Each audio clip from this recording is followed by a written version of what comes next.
Good morning. Welcome to Waunakee is Home. This is an initiative of Create Waunakee Community. And my name is Krista Schmelk, and today I'll be interviewing Mike and Natasha Lutes. And we hope that by hearing stories of people in our community, that our community will grow more connected, will be stronger, and will be inspired one another. So thanks for tuning in. And to start off with, I'm going to see if I can figure out how to share my screen, and we're going to watch a little video so you get a little bit of background on Mike and Natasha.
Okay, my first question is, did you hear music or did I forget to click hear sound? We heard it. We heard it. Yes. Okay. I had a minor panic moment. Okay, so I want to know, what has it been like to be a family of an ER doctor during the pandemic? Natasha. Well, at first it was really scary. We didn't know anything about COVID. And it's gotten better as we've gotten more information. And as we've been able to stay safe, and it's definitely a lot less scary now. And I don't know, he's gone long shifts. So sometimes that's been hard when everyone else is home, to be the solo parent, but that's how it is for a lot of people. So that's not too terrible. There was I do have to remind myself not to get caught up in other people and what they're doing and how they're handling things. It would be really easy to be frustrated with people who don't want to wear masks or things like that, because that means that not only is Mike more stressed and working harder on his shifts, but also he's more in danger, I guess, of catching COVID. But I just have to do a lot of self-talk and remind myself that we are all coming at this from a different place, and everyone is doing their best, and everyone, we're all people.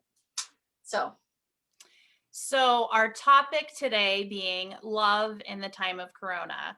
Your family is like at the center of a few different, what this title might mean to your family. Mike, what is your experience as an ER doctor? So we know your family's experience has been very complex, right? Mm-hmm. What has your experience been from the beginning of the pandemic up till now? How has it been the same or changed? Yeah, it's changed a lot. When this first started, when we first heard about it in China, Myself and a lot of physicians were a little bit skeptical about how bad this was going to be. I mean, we had heard dire things about Middle Eastern respiratory virus, the first SARS virus, Ebola, and all those things were just sort of barely blips on the radar in the US. And, I worked during the 2009 influenza epidemic, which was awful. And, a lot of us just thought, well, it's probably not going to be any worse than things we have already dealt with. And then Italy happened, and then Seattle happened.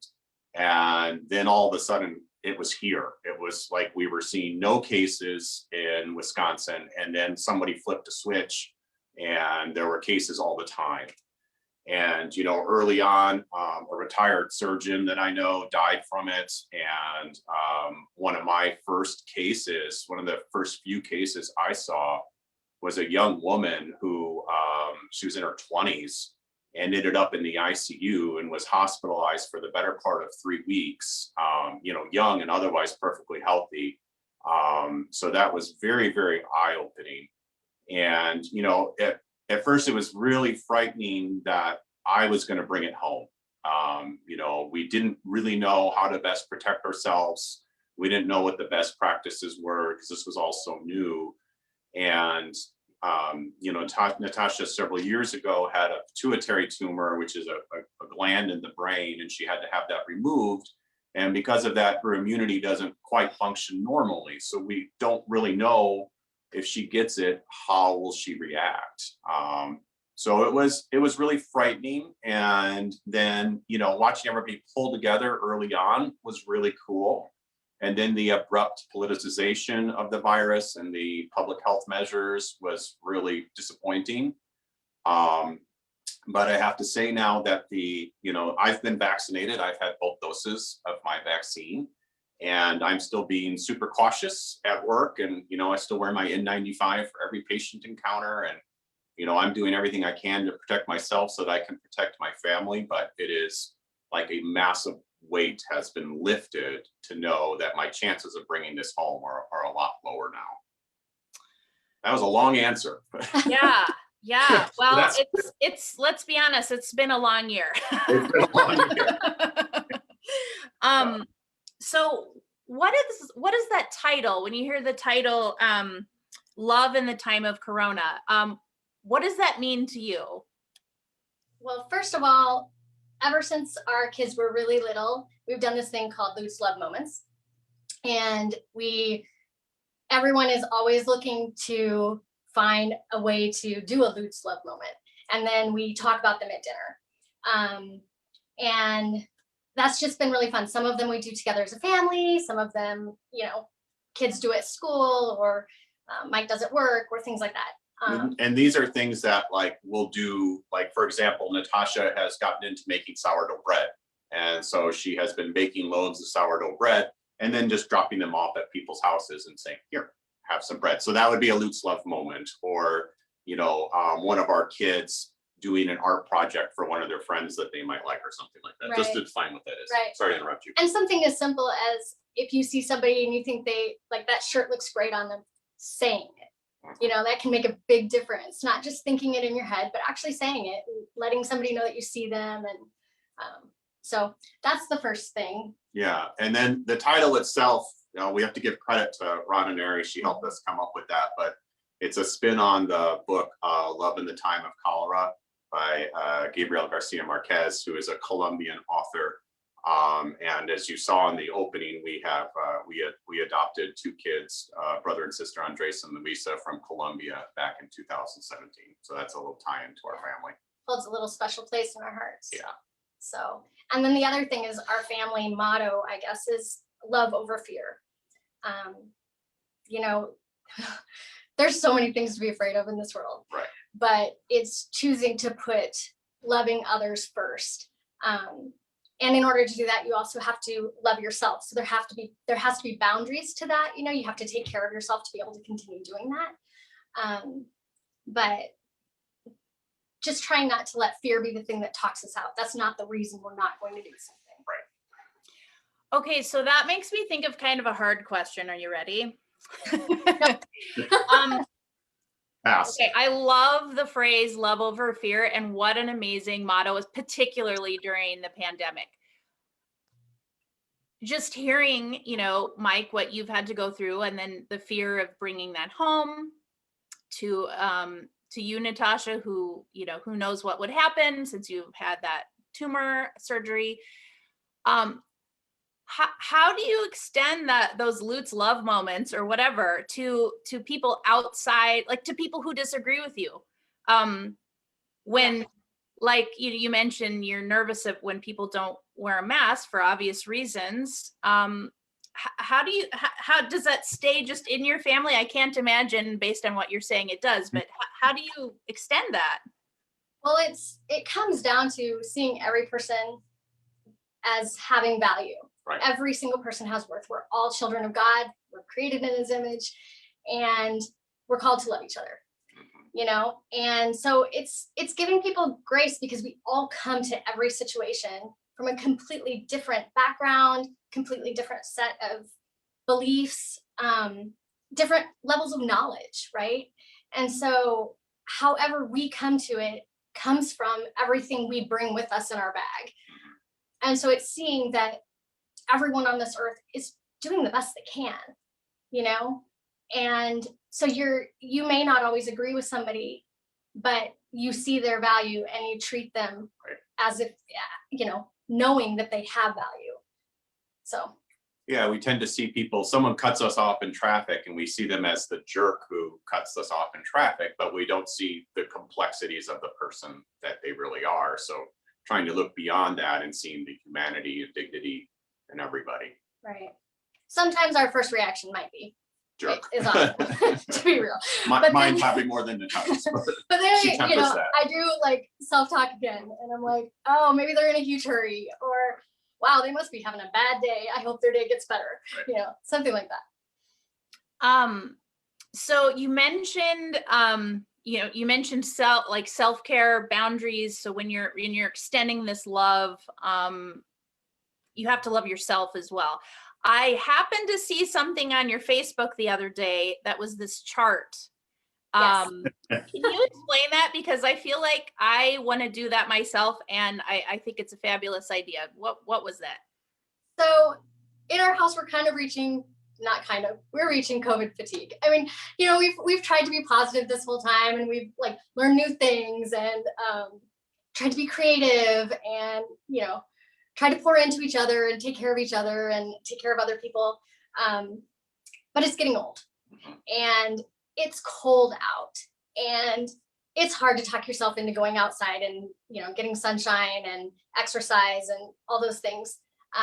So the motivation to do the things that keep you going and keep joy in your heart, it's getting hard.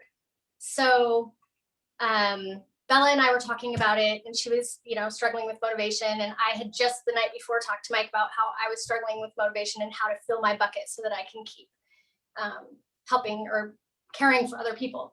And so we decided that we would put 64 squares in 8x8, and we would write things in kind of like bingo, things that we enjoy doing typically that have kind of lost their joy. But really, when you don't have the motivation, that's when you have to make yourself do it. And the more you make yourself do it, the more you have that joy, So we wrote in things, made it colorful. We're marking them off with stickers when we get them. And then we're motivating ourselves by, if you get, if you do 3 a week on average, then you reach this prize. Bella wanted to have a book, reward us. We said, well, what about something like way off in the horizon? She's like, I am so tired of way off in the horizon. It may not happen. She's like, I need something that I can actually do right now that can bring me joy. And so she's like, I'd love to have this new book. So we put that on. And then if you get 4, then you get the book and something else, something little, but just, it has really lifted the mood here. So that totally reminds me, I was a preschool teacher for a long time. Yeah. And that's straight out of the preschool teacher handbook, to have a chart with fun stuff and stickers, and you have the short-term motivation and the long-term motivation. That's genius. I love that. What a great idea. That's what I said we're going back to how we did with the kids when they were little. Right. And I need one. Right. It's not just I do too. Okay, so we did a lot of talk about the coronavirus and about Mike. Natasha, tell us what do you do on a daily basis? What's your profession and your joys? Well, I don't think of it as a profession. I was originally trained to be a psychologist, and I did internship and did therapy for a while, but I didn't ever work, use that as I stopped because I wanted to stay home and take care of the kids. And that was important. So then I make jewelry and I sell jewelry. I have a business called Ins Whims, but I don't really think of it as a profession, I guess. It's something that I enjoyed and it morphed into becoming a business. And I've been lucky that it goes well. I get to keep doing it. Everyone else is supporting my habit of buying beads. It's great. I don't know what you're talking about. Well, we always have to laugh because Natasha actually has a hobby that makes our family money, and all my hobbies cost us money. So, but that's great. That's awesome. Yeah. So I know that you've been preparing, you and a few others have been preparing a special artisan market thing for Waunakee this year, now that it's 2021. Can you tell us a little bit about that? Yeah, so on the Create Waunakee committee, and one of the things that we want to do is create creative economy, right? And we have so many creative people in Waunakee and around, and there aren't a lot of opportunities for those artists. And so if you can't find what you want, make it, right? Basically. So I decided, I got this crazy idea. Well, I'd love to have, a place where, like a gallery where we could feature all of our artists in the area, but that's way off down the horizon. It's going to happen, but it's way off down there. So in the meantime, I thought, well, Schumacher Farm is so beautiful, Mm-hmm. and it's underutilized, in my opinion. Yep. So many people don't even know about it. And I pictured just like a beautiful fall day. Let's hope no rain. And I wanted to give artists, so many times when they have markets for artists, it's either to raise money for like a charity, which is great, or it's to make money. With a high price of entry for the artists or the artisans. So the artists are helping somebody make money, or their money is paying for a charity, basically, with your high entrance fees. And then an artist have so little margin anyway. So it's hard to sell enough to make that up, plus make money, right? And be able to continue doing your art. So my goal is to make the entry fees really low for artists and create something that is artisan focused. So I want to have, our goal is to have a huge variety. It's juried. And the other way that we're going to take care of artists is we're not going to have, let's say I'll use jewelry because that's, my gig. We're not going to have 10 jewelry artists that, look, their stuff looks really similar, because that's not fair to the artists, right? That's bringing money into with the fees, but it's not taking care of your artists. So that's our goal. I hope it's going to be really fun. We have several artists that have already applied, and we have until October. It's October 2nd. Rain date is the 3rd, but we're not going to need that. No. So yeah, I think it'll be great. We're going to have food trucks and hopefully live music. We'll see. So that sounds incredible. I love that idea. And the food trucks. That's also yeah, good. me too. That's key for me. So every time we do an interview, we ask the same 5 questions, kind of like rapid fire questions. So I'm going to ask you these right in a row, and I'll have Natasha, you answer first, and then Mike. How about that? Yep. And sorry about all the kid and dog noise in the background, but that's life in our house. Waunakee is home. Waunakee is home. And there's kids and dogs here. I may have a pillow blocking underneath my closed locked bedroom door right now. Nice. So Natasha, what's the most memorable job you've ever had? I think it would be a toss-up between doing therapy and teaching spin classes and TRX classes. And I think the cross between the both of those is your job is to encourage and push people just past that point of comfort for transformation. So I guess that would be it. Yeah. What about you, Mike? Most memorable? I don't know. I spent all my summers in high school and college working at a water park, Magic Waters in Rockford, Illinois. And that was my first job. And my first job was sweeping up garbage and emptying garbage cans. And that was a great life experience. Like having that, like be my first job, making $3.15 an hour, I think, cleaning up garbage. Yeah, that's a really good starting off point for a kid. I think he kind of liked it because he could walk around and check out the scenery. Well, scenery. That didn't hurt. Natasha used to hang out there too. So, what's your favorite food? That's like picking a favorite kid. I don't know how you do that. I'd say maybe dark chocolate or anything spicy. I'll go with dark chocolate too. There you go. Well, so we all know what to get you for your anniversary gift. Okay. Let's see. What is a simple joy in your life? The one that I'm missing the most right now, hugs. I love to hug everyone. And just that personal connection I value it so much more. I mean, I loved it before, now I miss it. Mine has been running. Like running is one of the things that has really helped keep me sane during all of this. And like we live in a beautiful community, so being able to, in a safe community, so being able to go out my door. I ran this morning when it was -1. Like that has just really been a bolster to my resilience, I guess. Well, I know I'm impressed. Mine's not. What's your favorite thing about our community? I love how our community pulls together for people and for things. Like when I was sick or when we adopted, we felt so much. Yeah. People were just holding us during that time. Yeah. And, that was great. Yeah, I'd go with the same.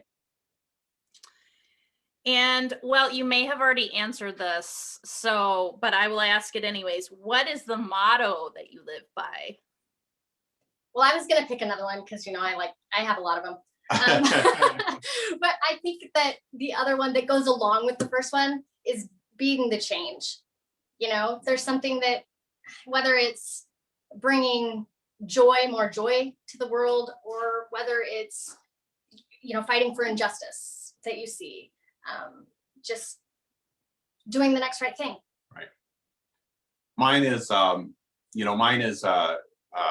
continuous self-improvement is kind of my motto. And, my goal is to be a lifelong learner and to really never stop growing. That is one of the things I admire the most about Mike, because, as we become adults, we tend to, we're still not quite adults. We tend to prefer to do the things that we're good at, and this might not come out right, but Mike continuously picks up something new and he sticks with it, whether or not, like, being great at it. Despite a lack of natural talent. It's just it's awesome. He's stretching his brain, and he does get, when he gets good at something, he tends to lose interest and pick something else. So he's always pushing himself. It's pretty cool. Thank you. Yeah. That's sweet. So thank you so much for allowing us a glimpse into your life. I know that some of the things you shared, especially at the beginning, were very vulnerable and transparent. So thank you.